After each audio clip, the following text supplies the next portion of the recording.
Hi folks, we're going to now be talking about scale in the solar system, but in really we're talking about scale in terms of mathematics and basically in associated with astronomy or with any other science, it's really how we keep score.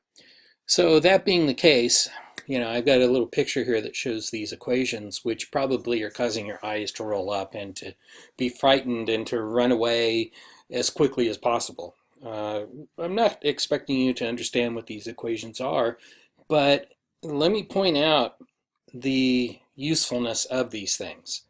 Not only does it allow us to keep score, but it does it in a very compact fashion. The words that go along with any one of these is very lengthy and requires an understanding. Several paragraphs can go into the description of what one of these equations can do. So, as a means of communicating, it's very, very efficient. Now, what I really want you to get out of this particular lecture is an understanding about numbers and the way we do keep score and some of the scores that we're going to be keeping. So the first item that I want to get across is a thing called scientific method. Look at this huge number that represents the distance to the nearest star.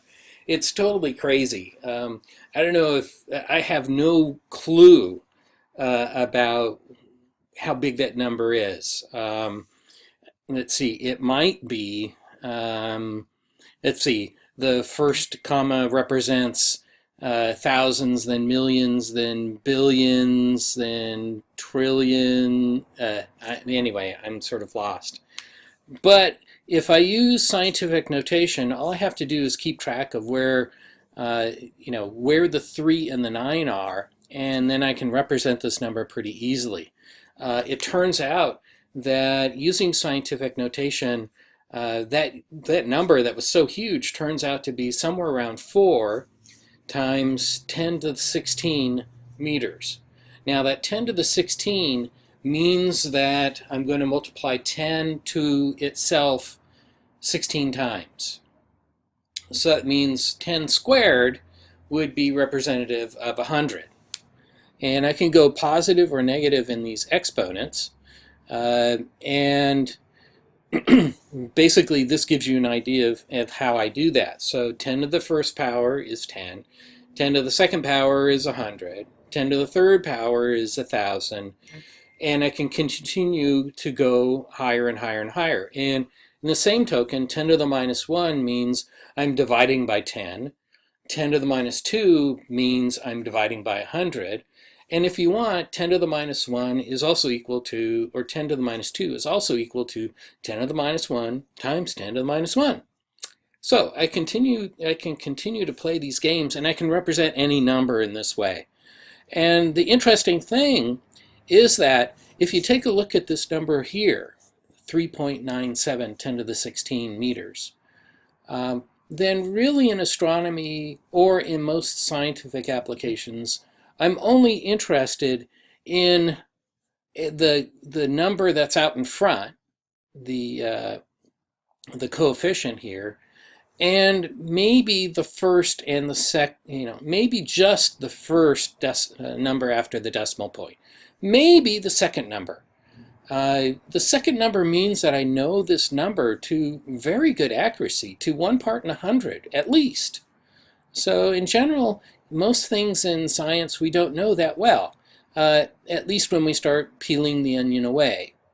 All right, so here are some examples of scientific notation that I would perform on the board for my students, and let's see if they come up here. So 43 is 4.3 10 to the first. That second number is 2.367 10 to the sixth.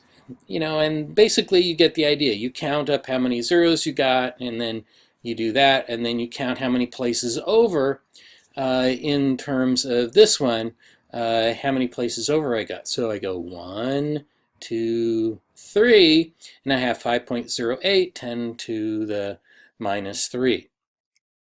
Okay, so if we go to the next one, this is something I would have my face-to-face students actually perform themselves, and I'll just leave it here in case you want to play with it yourself. Okay, so exponents and these numbers here that we're using in scientific notation, and we're going to use it in other things as well. We have this is the base, a is the base, and y is the exponent.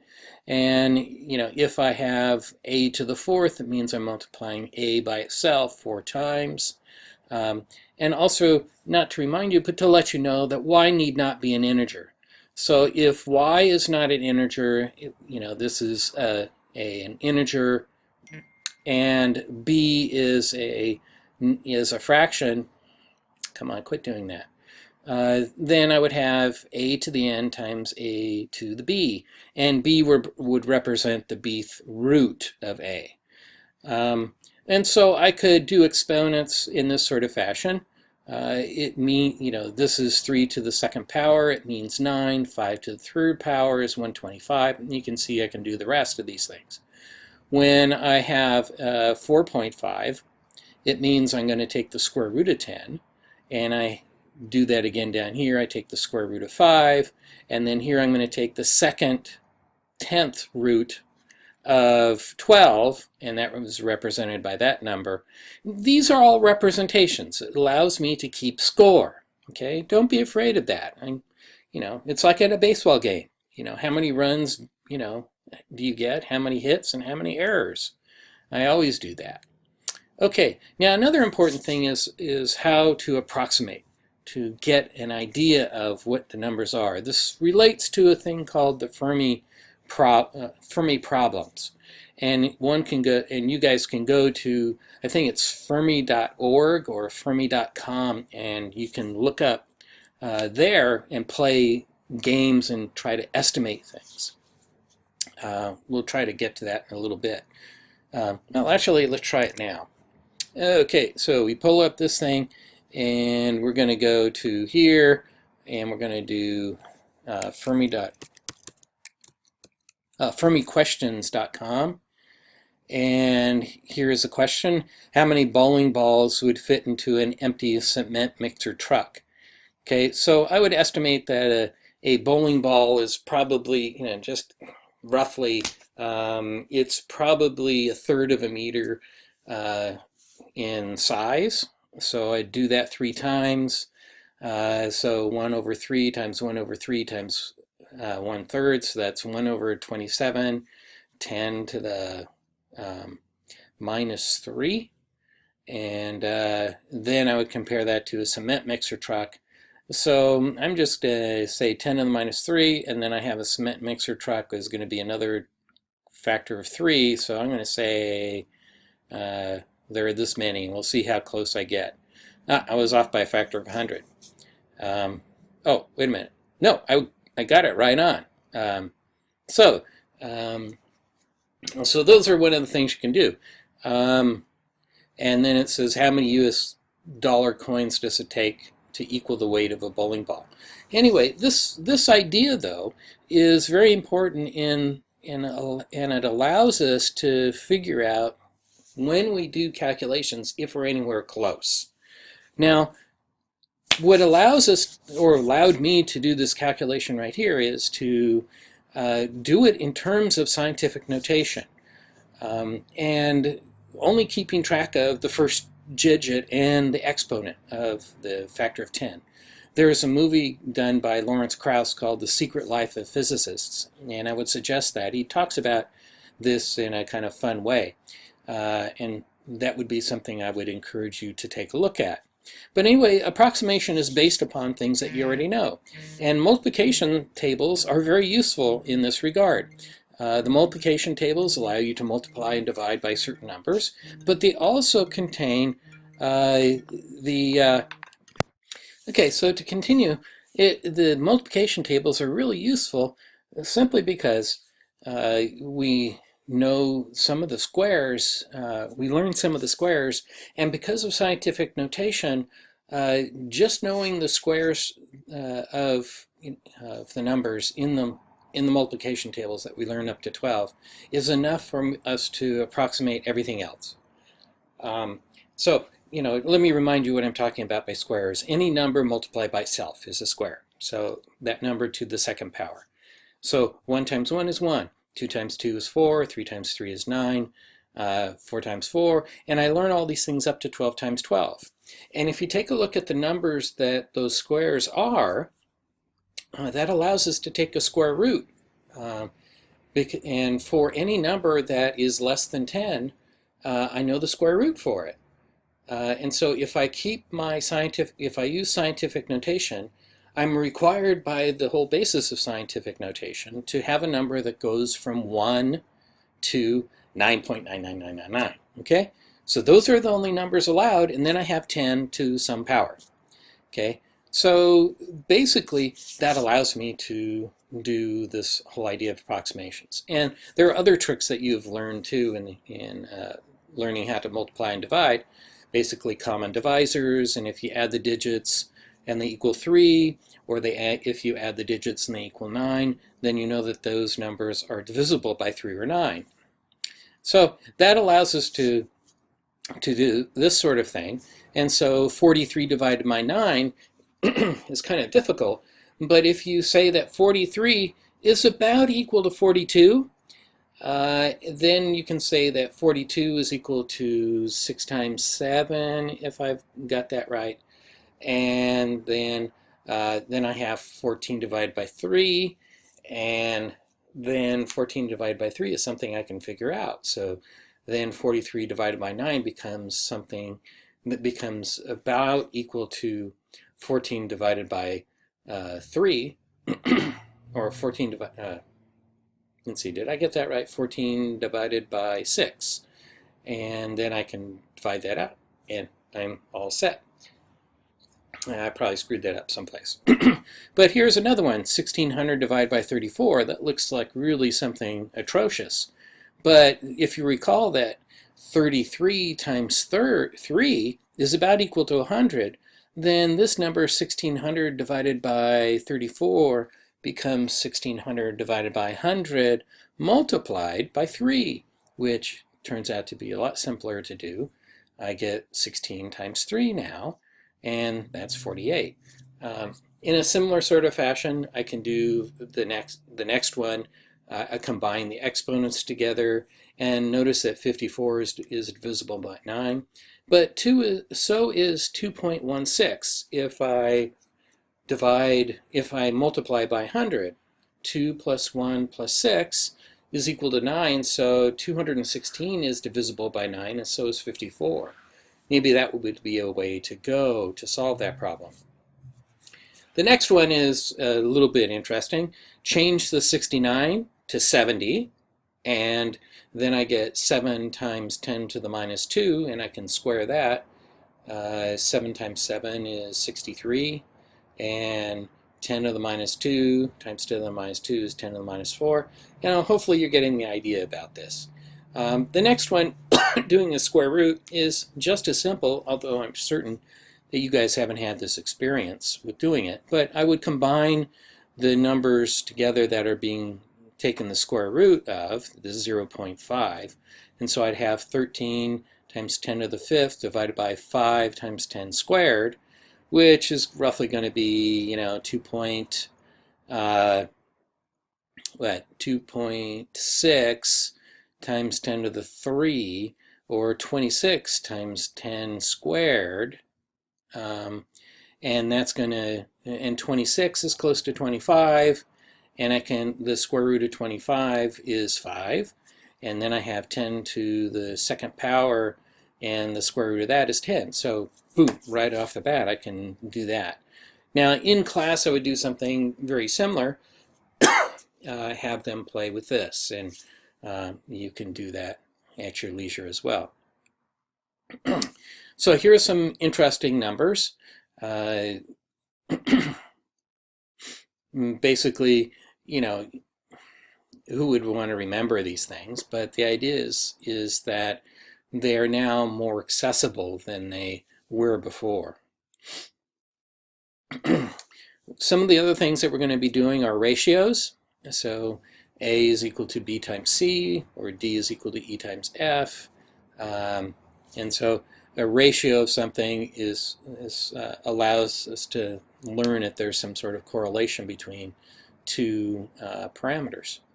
Ratios, here is an example of a ratio. It's looks like Kepler's law, and that allows us to, if we have the orbital radius of a planet going around the sun and its time period, they are related to each other. And so if I know one item, like the period, then I can figure out what the distance to that planet is. A very powerful tool. Again, this would be a way of allowing you guys to participate. Okay, dimensional analysis, we won't go into that, but basically the idea that I want to get you to understand is that every number has a unit associated with it. Sometimes ratios do not, but I'm relating something to another thing, so they have to be related in common ways. Like I can't compare apples and oranges, okay? So meters per second, if you're expecting velocities, acceleration, you would be meters per second. So gets us into the idea that every number has a unit associated with it. Okay, so one of the things we can do with dimensional analysis is, for example, if you're trying to figure out the speed of light, then that is defined as the speed of light, which is in meters per second, times a year, and then I multiply by 1 all the time. So I multiply by 1 year, and then 3 days per year, 24 hours per day, 60 minutes per hour, 60 seconds per minute, and then I get the year in terms of a second, and the seconds cancel out, and I'm left with a distance. Okay, this would be something that you could do, convert a light nanosecond into something else, and then comparing the size of the sun or the atom, if it was scaled down or scaled up, you can see just how much empty space there is in our universe. Now, accuracy and precision is pretty interesting in the sense that you hear terms in the media and they'll tell you that, out of 16 people interviewed, that 73.75 or 93.75% of those responding preferred blue to red. Does the 0.75 have a meaning? Actually doesn't. That number there, 1 of 6, it basically looks like one person out of the 16 preferred red. And so the error on that one person is tremendous. If you're doing statistics. Typically in astronomy, 1 or 2 significant figures are good. So, the significant figures are the 7, 3, and the 7, 5. So this number has 4 significant figures. In most cases, all I would really care about is the 9. And then I would go after the 3. And for most things in astronomy, that's about it. So if I was doing target shooting, to get you an idea what we mean by precision and accuracy, here's a way of describing it to you in target shooting. You know that what you want to do is hit the target dead center all the time. But this is accurate because the average of the hits are at the center, but they're sort of all over the place. And here, we're not even close to the target, and the grouping is bad. So I'm, not only is my sight wrong, but I'm sort of jittery or something. Now here it could just be, I need to do a correction and get the sight in, and I would be able to get, nail the target. But in science, what generally happens, or happens frequently, is a picture like this. I have 2 scatters, right, here and here, and where's the target? I have nothing to compare it to. So what ends up happening is I need to compare it, to the numbers by themselves, and then hopefully I have some theoretician that is telling me what the target is. But when I take data, it's really something like this. I need to then take this data and express it against something else. Okay? Now, the other thing we're going to do in this class is we're going to be using graphs to help us talk about and understand the world around us. So here is the acceleration of a falling ball in Earth's field. You drop a ball from a certain height, and it's going to take a certain amount of time to get to land. So and as I go quicker, if I go higher and higher and higher, then the amount of time it takes to fall doesn't increase just as quickly. It takes less time. And that's what this picture is. But the other thing is that I can reason with this thing, reason with graphs. And here are two graphs, and I would ask my students, as I would ask you, here I have two graphs. One is both of them are reference to height. One is it's against IQ, and the other one is against the weight of the astronomer. And the question to you is exactly this: which one is which, and why? So I'll let you think about that. Now, in science, typically we are going to use metric units, and metric units are meters and kilograms and seconds, and variations off of that. But basically, to counter that with what we use in the English system, which is feet and pounds, and we also use seconds. So here we've already done the speed of light. The point being, it is not infinitely fast. It is very quick, though. So little tidbits here. And here is a rough look at the solar system. And I'll pause here, and we will pick